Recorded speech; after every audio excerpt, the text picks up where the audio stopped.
Welcome to the Mindful Healers podcast with Dr. Jessie Mahoney. And Dr. Ni-Cheng Liang. We are physicians and leaders who are also trained in coaching, yoga, mindfulness, and integrative medicine.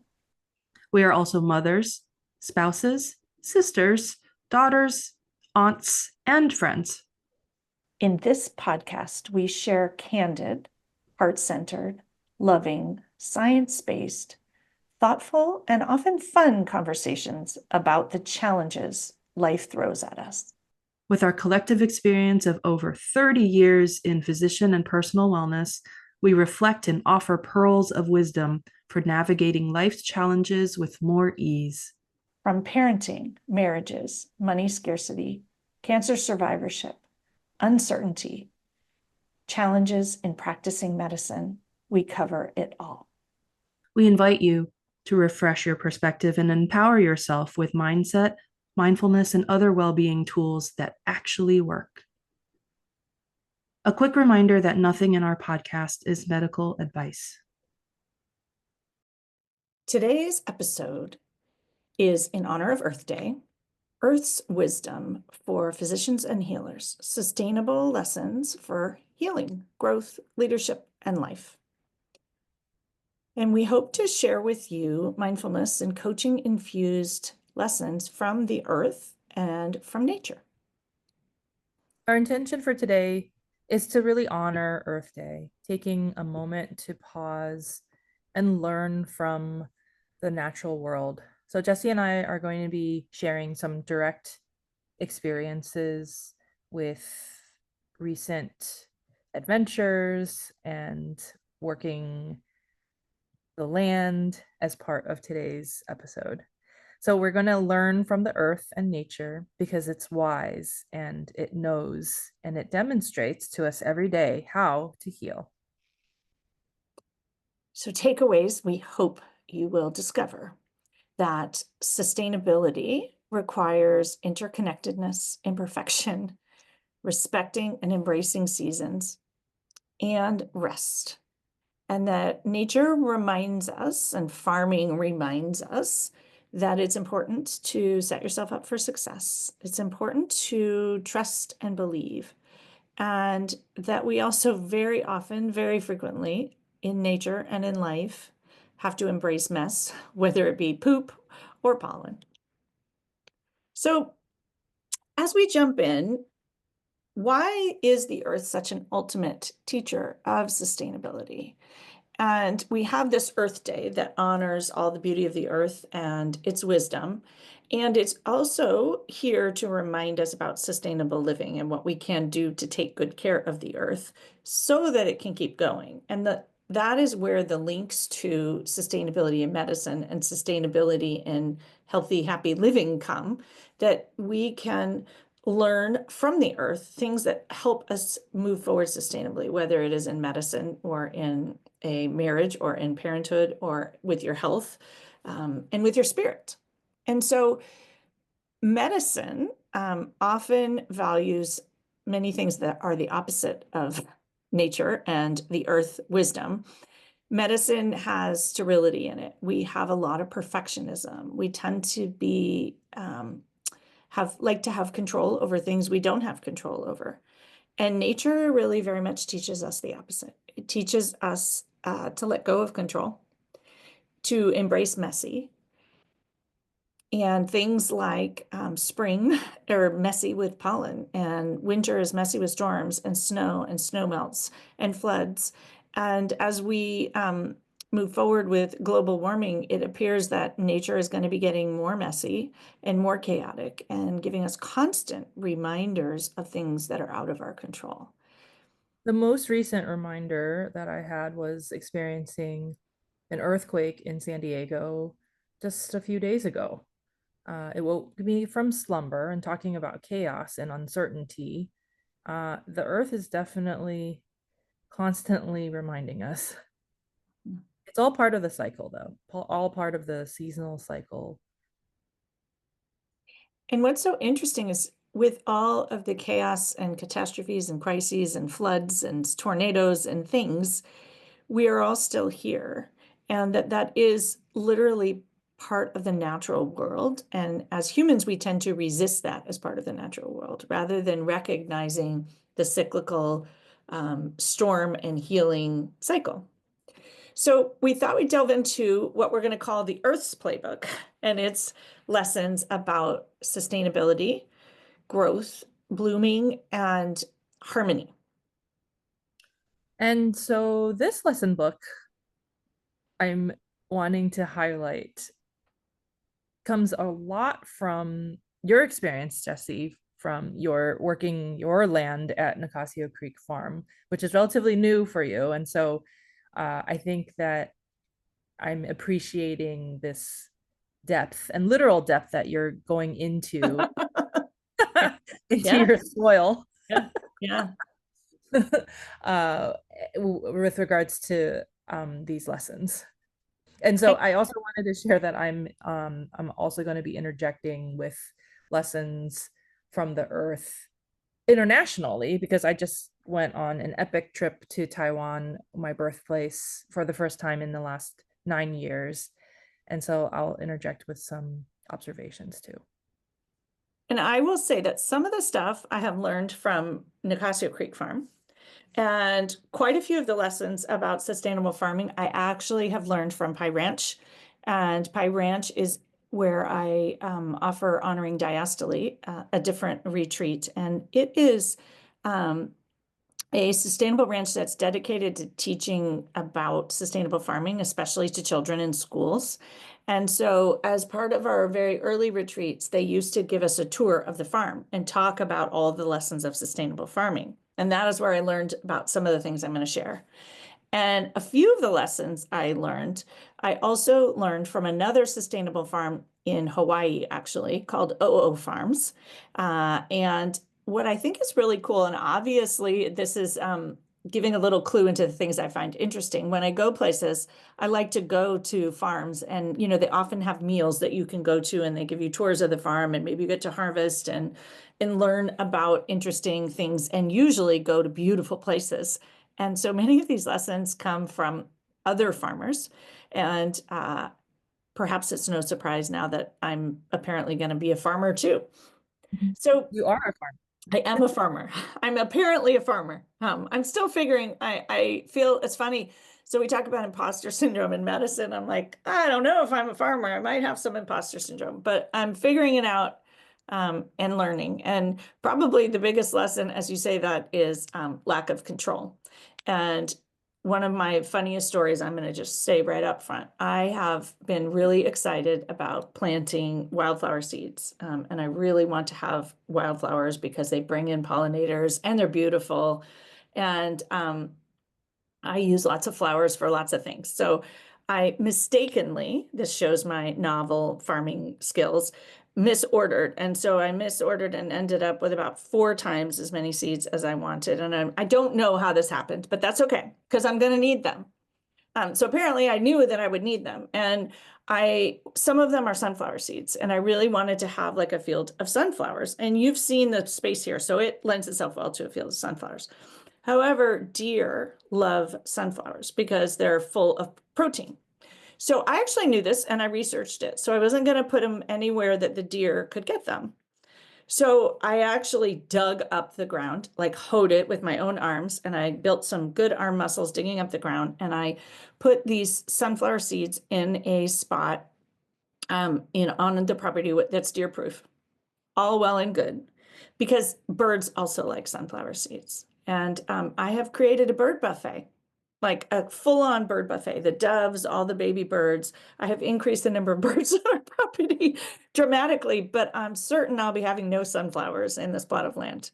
And so just recognizing that it is out of our control, and even as we try to control things and be thoughtful and setting ourselves up for success, it doesn't always work out that way. So the number one lesson in our playbook is about weeding and pruning. And this idea that we have to create space for things to thrive and bloom. And very often when we do that, we have to chop off things that look really healthy. And so, when you prune rose bushes or when you prune wisteria, you have to really hack them, or grapevines even. A lot of winemakers talk about this. And so you have to cut off things that are pretty good. And so for many people in their careers, we keep adding on roles and we forget to chop off things and we forget to take away things that are good, that maybe you love, or they're good enough. But if you want to have a huge bloom, you need to create space for the roots, space for things to get sun. And oftentimes it's an ongoing, ever evolving process. I'm growing strawberries and tomatoes. Tomatoes I grew last year, strawberries I did not. And you actually have to, in the spring, go through and prune off all the flowers if you want to get a whole bunch of strawberries, as it turns out. Same idea, because they're beautiful and they're cute. And you're like, this is lovely, how lovely. But you have to prune them off to get the great, delicious strawberries. And so it's an invitation to be mindful in your life about what you might like to prune and weed out of your garden, and let it be an ongoing process. The second one is about planting tiny seeds and tiny plants. And for me, it's really a lesson in life about trust and belief. We in medicine are trained not to trust without proof, without the evidence-based studies. And it's often hard for us to believe in things that we don't know about. People often come to me for coaching who, want to find the non-clinical job or the utilization management, or what are the things I can apply for, rather than what could you create or what could you do or how could you practice in a way that feels in alignment for you. And seeds are just like that. You just have to sprinkle the seeds out and hope that you're going to get a beautiful wildflower meadow. If you don't plant the seeds and you don't sprinkle them out, you definitely won't get one. And so it's a lesson here in this trust without proof, believing that that one tomato plant is going to grow into this humongous thing. And when you first have your planter bed, it looks ridiculous. There are these two little plants, and by the end of the season, it'll be overflowing. And so it's, again, trust and belief. This next lesson, number 3, I learned from OO Farms, actually, on the island of Maui. And if any of you ever go there, it's a nonprofit. It's super cool. They provide a lot of meals for school children in Maui, and they have an amazing brunch, coffee tours, lunch, and they give you tours of the farm. And what I learned from them is that dirt needs to rest. And when you run a farm, you actually have to have areas of it where you tarp it over and you let it rest. And most of us in medicine don't rest, and we don't think of resting as productive. And yet you can't grow anything from depleted soil, and you can't grow anything in your life when you're super exhausted and depleted. So let the dirt resting be a lesson. Number 4 is one of my favorite, which is companion planting and pollinators and bean poles. And I came up with this because it's really about interconnection and how we can do things better together than alone. And I think very often we delve into toxic independence. Those of us who are high achieving women and women in medicine, we should do it ourselves because we can do it fast and we can get it done, and it's more efficient, it's easier, leaving out all the amazing benefit of collaborating and getting to know other people. And I'm going to let this podcast be another example of that. So when you companion plant, you can grow so much more and build things that are stronger and more multifaceted and interesting. And it is important who you companion plant with. And so choosing your supports with care, making sure that you don't put plants together that actually inhibit each other's growth or promote pests and things like that. There is this well-known phenomenon that I've learned a lot more about at Pie Ranch called the 3 sisters. And the 3 sisters are that corn, bean, and squash love to grow together. And when you grow them together, you get a lot more of all of them. And it has to do with what they take from the soil and all the different unique things that they bring. And so I think it's a lovely way of thinking about your life. How do all the things that you're interested in, what are all the unique things that you bring, and how do they work together, whether it's just you or whether it's your life or your practice or your family. I think sometimes in medicine, especially in big institutions, we feel like a cog in a wheel, and we are all expected to see the same number of patients and do the same number of things. And yet some people are amazing at autism, and some people are amazing at teens, and some people are amazing at newborns and breastfeeding, and we all have different interests, and that comes from pediatrics, but I'm sure it's true in everything. and potentially acknowledging how you're unique and how you bring things together so that you can grow in a better, more effective and more, not a word, but bloomful way. And these pollinators are also remind me like they're partnerships and little connections. So sometimes it's like you and I do the podcast, but the other people we bring in are like pollinators, and it's growing this beautiful support that's not solitary and lots of interconnections and such. And then making sure that you have also supports. I'm thinking like bean poles and trellises for your tomatoes. We very often in medicine don't do things with support, and women in particular and women physicians tend to not have the support they need. And so get your bean poles, get your tomato cages, and whatever else you want to use for support, but making sure that you have the support you need, because in order to bloom fully and in order to hold up all those tomatoes and beans that hopefully you're going to grow, and the earth and the sun and the water are going to help you grow, you need supports. So number 5 is growth and blooming is messy, and pollen in the spring is very messy, and poop is messy. And you asked me to tell this story. I went out to teach yoga this morning, and this podcast actually evolved from the theme of yoga. And on my beautiful yoga deck was a large pile of poop, which Mark put into ChatGPT, and it's either a coyote or fox. But it was large, and it had to be hosed down and picked up, and life is messy. And so even in your, quiet, mindful space, nature offers all kinds of interesting things. And I think just recognizing that fall is messy, winter is messy, spring is messy, and it's all part of the deal. So I want to highlight the poop. Because there are a lot of poop lessons, like literally, figuratively, and I'm just going to put it out there because we've done a poop podcast before. I Totally think do it's that. time for us to update with a new episode, Mhm. 2 years later on lessons from poop. So with that note, we will be doing Coming soon. healing medicine episode on lessons from poop. So my funny story about poop more recently was that I visited a gorgeous small animal farm in Jiaoxi, which is on the northeast coast of Taiwan, someplace I've never been before. And there was an aviary, and there were all these parakeets. And the experience there was that the bird keeper was going to put some food in your hand, and a lot of parakeets would then feed out of your hand.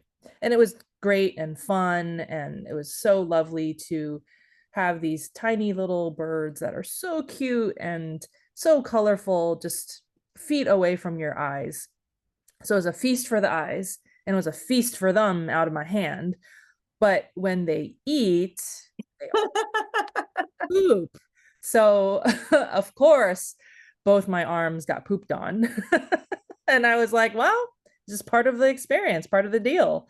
Like you just said, it's part of the deal. You just accept it. And then I took a little baby wipe and cleaned my arms up. And then later on, went to a sink and scrub style, before you scrub in for a case, ran my arms under the water. It kind of was nostalgic for me after med school, having scrubbed in on cases and having to scrub in with that sink. So that, and then there was another visitor outside of the aviary who got pooped on, but his shirt was actually the culprit. And I actually was the one that had to tell him, like, hey, dude, you have bird poop on your shirt now.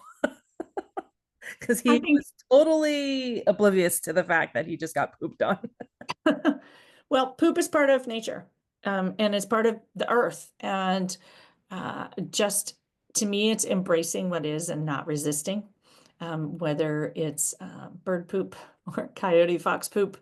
And in nature, also, poop is a fertilizer. It actually brings a lot of things. And so it is a bit of a lesson that it's not all or none, and it's not right or wrong, and poop is neither good nor bad, because it's actually great in a vegetable garden, and it helps make fertilizer and compost. And so circling back to that cycle of life and all the things that are necessary.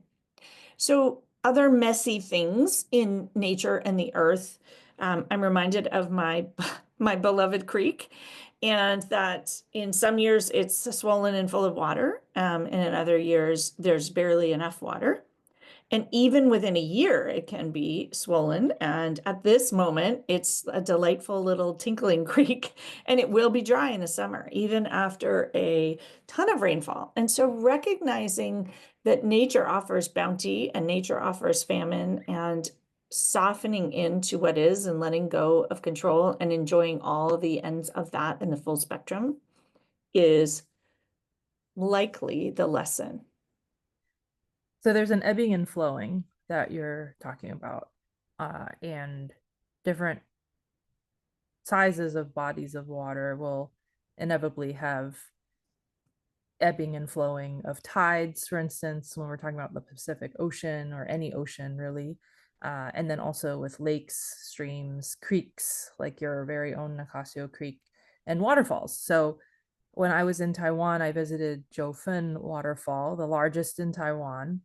And because it had rained just the day before, and it was kind of inconvenient for tourists if we were caught in the rain, but nevertheless, it made for quite a beautiful, dramatic waterfall, because that waterfall also has been known to only go down to like a trickle, as massive as it was. So this ebbing and flowing, the water that comes before the flow and the abundance, all part of the cycle,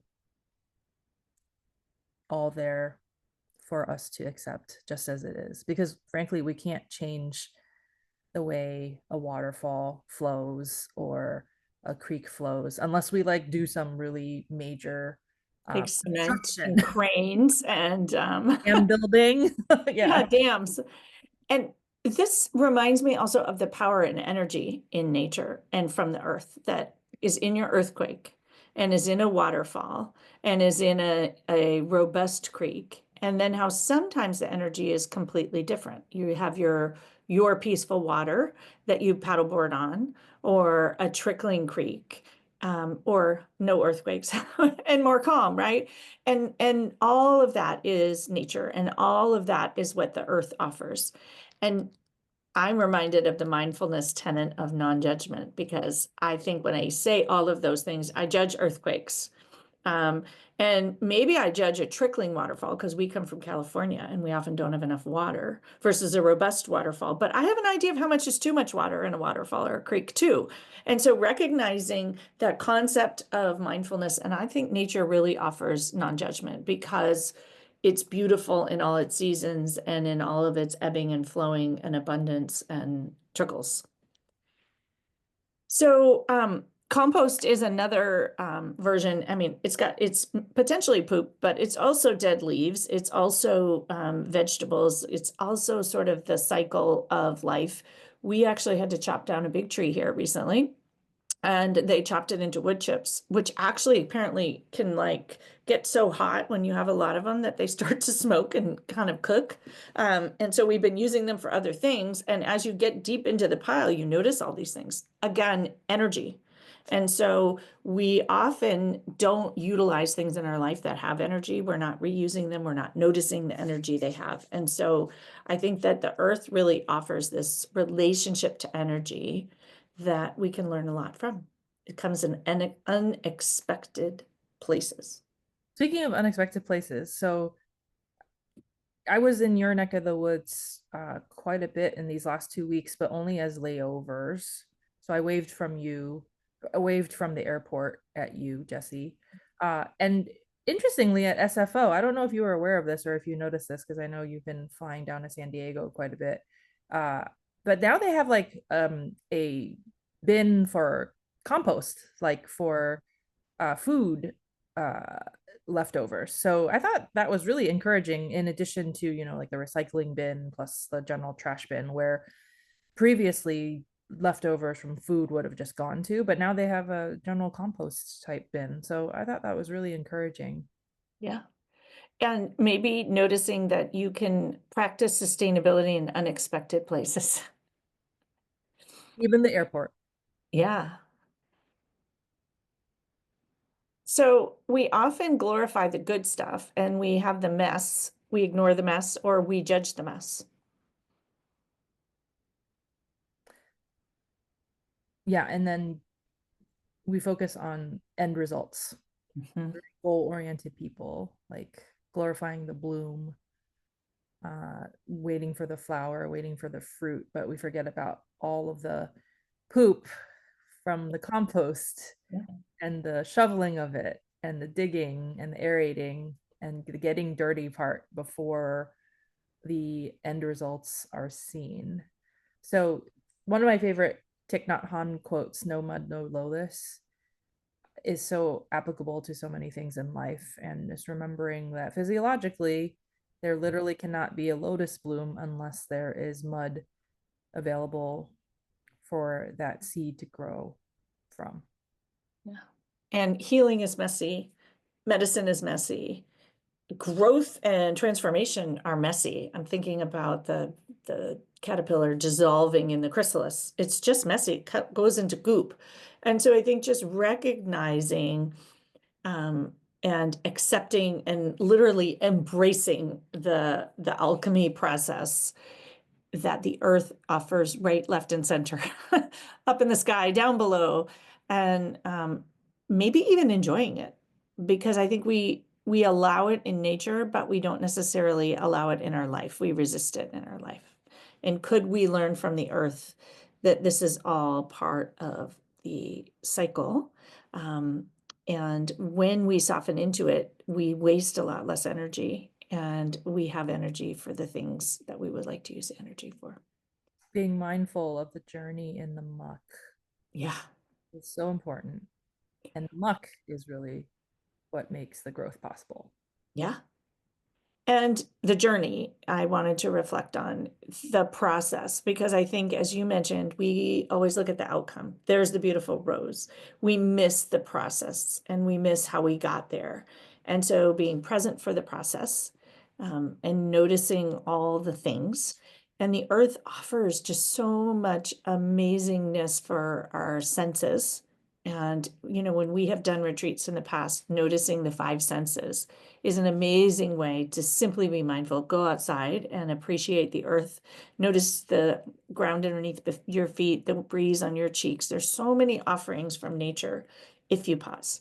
And so often, when I take people on mindful hikes, they're like, wow, I usually just try to get to the top of the mountain. Like, I miss everything on the side of the trail. And so this idea of not missing the awe and wonder along the way, whether it's that first sip of coffee, mindfulness offers this, and the earth offers all this awe and wonder that we miss. So can we recognize the lessons of the earth? It's not in a hurry. The earth is about process. Like, its timeline is so different than our timeline as humans. And so just recognizing the process, and then the process and how it changes you along the way, what you learn, how you grow. Each and every day, we're not the same human we were the day before. I think we'd like to think we are, but we're not. And yet we also don't want to be the same human, right? We want to grow and we want to change. And so I think that nature is beautiful. And sometimes we look at trees and we're like, oh yeah, those green leaves are back, right? It's spring again, the leaves are back. They're different leaves than were there last time. And if you actually look close, they're gonna look different. And so I think it's a beautiful way to just notice the process and the evolution and the shifting. So the next one is setting yourself up for success and creating the right environment. And I love this idea that, nature has shade and it has sun, and it has plants that do well in shade and plants that do well in sun. And for many of us, we are planted in a shady environment when we're sun people, or we're planted in a sun environment when we're shade people. And we tend to disregard that. So if you feel like you're planted in the wrong environment or you're not thriving, it's not that it's better in the sun, but it's a better fit for you in the sun. And so I think really thinking about who you are and what environment you thrive in. The earth offers moist environment. It offers desert arid environments. It offers coastal environments. It offers mountain environments, and different things grow in different places. And so learning from that for yourself, notice where you grow and thrive and feel most alive, And even where you produce the most, right? A tomato plant in the shade is going to have very few tomatoes. Tomato plant in the sun has a lot. And so allowing ourselves to be human and be the human that we are is a lesson from the earth that could be life-changing for many of us. And when setting yourself up for success, don't forget about spacing. So when I was on the trains of Taiwan, we would be going through the countryside, and there were many, many rice paddies that we passed. And the similar characteristic about these rice paddies was that each plant was equidistant from the next. So if there's overcrowding, that particular shoot is not going to be able to grow, and the ones next to it aren't going to be able to grow as well. So that really translates to us as human beings as well, to not forget about the space between one thing and the next, the space between you, yourself, and even your loved ones, your patients, your occupation, what you do, what you like to do, what you don't like to do. Because I think optimal spacing can allow for maximal potential growth. So our last lesson in the playbook is cycles and seasons, which we've mentioned a few times already, and just recognizing that all seasons are beautiful, all seasons are messy. I love all seasons end because sometimes we're really ready for a season to end. And I think that there's a time for everything, whether it's in nature, there's a time for winter, a time for summer. There's a time for internal seasons and external seasons. There's seasons in a career and seasons of parenthood. And when we allow for cycles and seasons and soften in and let go of the sort of control, we always want summer to last forever, but we wouldn't appreciate it if it lasted forever. And so letting the earth's lesson of seasons apply to your career and to your family life and to your relationships and all the things. Inviting you to have a somewhat flexible definition of seasons. Oftentimes we think that there's a distinct beginning and end of a season, when actually in nature, even on the same day as I experienced in Taiwan and even in San Diego, there can be a huge range of temperature extremes, from the morning being rainy, overcast, foggy, with minimal visibility and quite cold, to the sun coming out, burning off that fog, and then it becomes really, really humid and scorching hot, all within the same day. So just being flexible with what you label as seasons. Also, seasons can change where you are. So your location in one particular moment, where you are mentally and physically, can also help determine your season, for better or for worse, and everything in between. So as we like to continue, our reflection questions at the end of each podcast are here for you. What of this Earth's playbook speaks to you? What in your life is muddy or messy right now, but quite meaningful? What's blooming in your life right now? Where is the awe and wonder right now? Where are you expecting sterile, clean growth? But instead, nature is asking for mess, softness, or patience. What compost or breakdown is happening that might actually be the beginning of something very nutrient rich? And where might you be mindfully experiencing the muck, the process, the journey? So, thank you all so much for listening to our special Earth Day playbook podcast, and a encouragement to try out my yoga class that I taught today as we're recording this, on the same theme. It's really fun, inspired, and taught outside amidst the trees. And from going forward, unless we're having a out of season rainstorm, I will be teaching back outside for the Zoom classes, which end up on YouTube. So check them out. They're really fun, and they're offered literally as a passion project.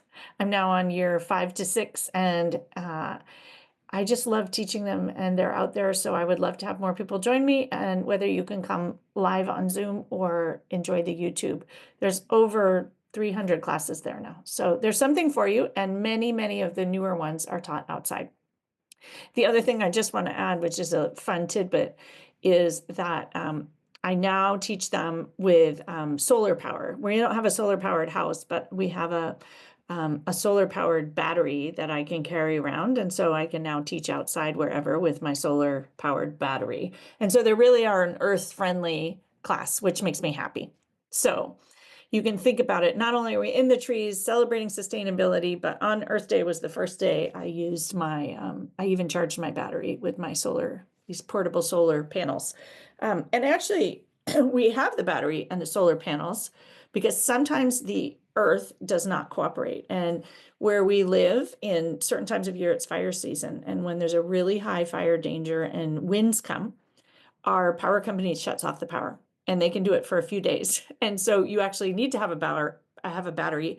And because it can last for more than one day when you live in the country, you need to be able to charge it with a solar panel. And so it's the earth literally speaking as it is either too hot or too windy. And as humans, we just have to adapt and accommodate. So I would love it if you tried those yoga classes. I would also love it if you decided to come practice with me on the Creekside deck in person. It's really delightful, and enjoy hopefully some of the products of my farming. And I may or may not have sunflowers for you to enjoy.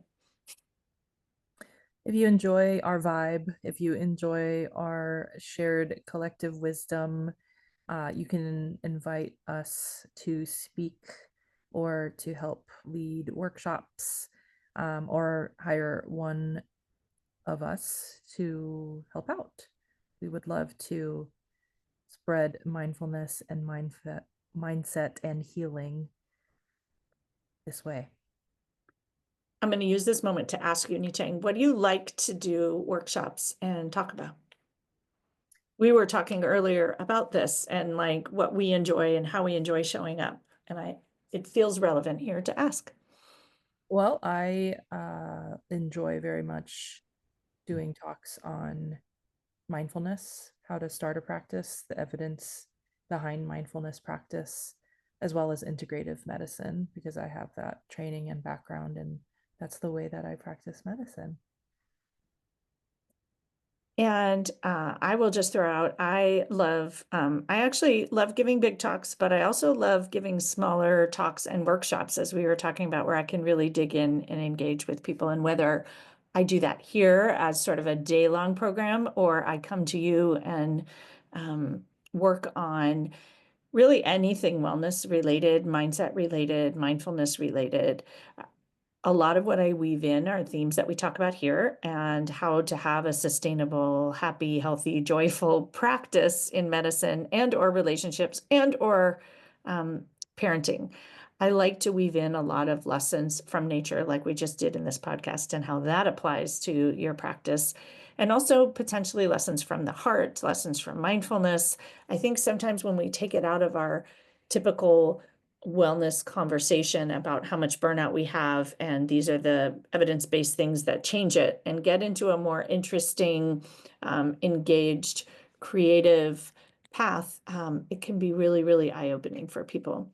And one of the things that I specifically love to talk about is how we were trained to think in medicine, and how that impacts our choices and experience. And as you can even see in this episode, that's a lot of what we talk about in this podcast, is how the way we think impacts our experience of life and impacts our ability to have a sustainable practice. So reach out and chat with either of us. It's something we love to do. We like to see people and talk to them in person rather than just into the microphone on a podcast.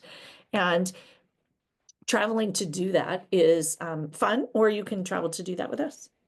So a nudge to please leave us stars and written reviews, especially written reviews. We want to thank those of you who've left us some recently. They make a big difference in people being able to reach us.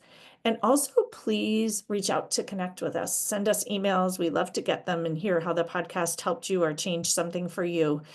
It's tapping into that power of interconnectedness and synergy. How can we help you? How did this podcast help you?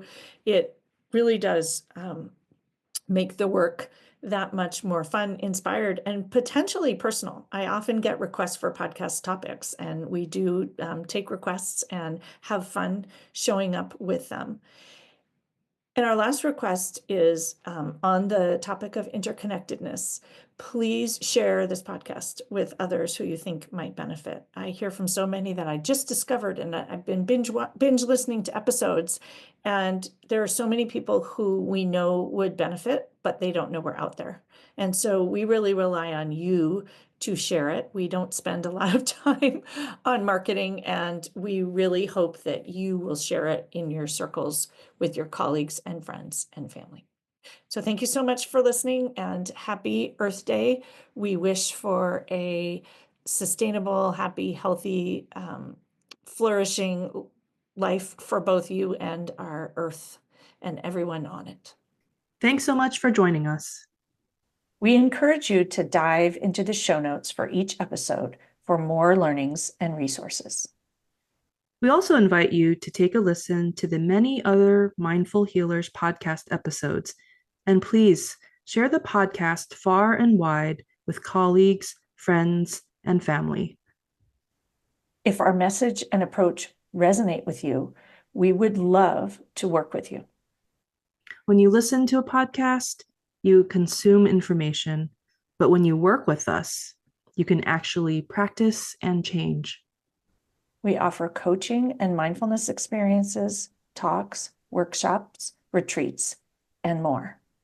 Connect with us at themindfulhealerspodcast.com. The content of this podcast is not medical or life advice. We invite you to participate in the mindful moments we offer at the end of most of our podcasts, but please only do so safely.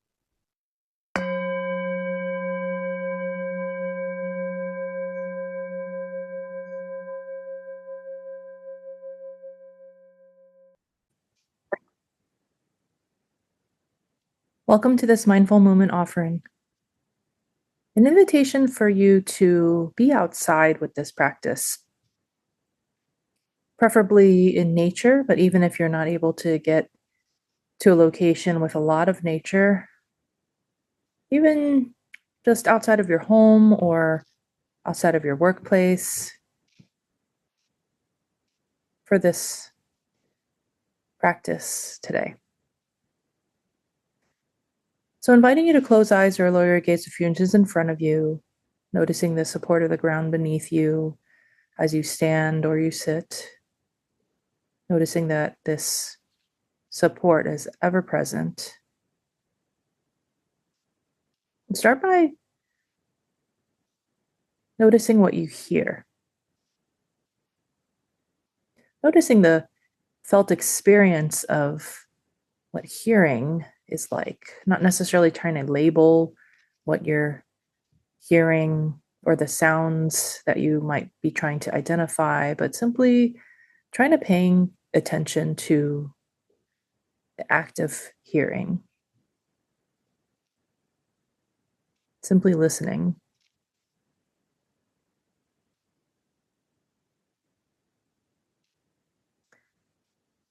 And next, inviting you to notice what you are feeling on your skin. So it could be the wind moving across your skin, or the warmth of sunlight against your skin, the pressure of the ground beneath you. Just noticing the sense of touch. And next, as you're ready, inviting you to take a deep breath in through your nose, inviting you to smell, noticing what you smell, but again, not trying to label what you're smelling, but simply noticing the sensation of smelling. And next, as you're ready, opening the eyes, taking a look all around you, inviting you to turn around so that you can get a view of 360 degrees of all around you.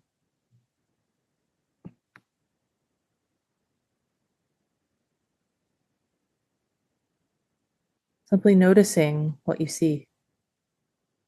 Not necessarily trying to label anything that you're seeing, but simply paying attention to the act of seeing.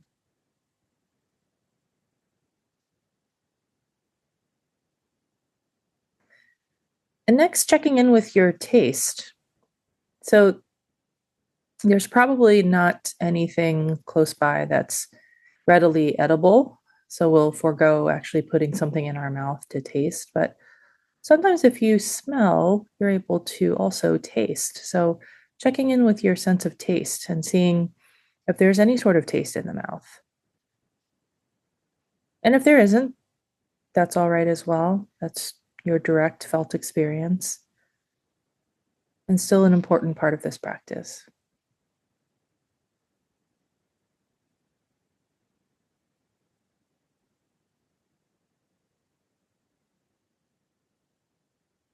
And as you're ready, taking a moment after experiencing all 5 senses in your surrounding environment, noticing how you feel now compared to just a few minutes ago.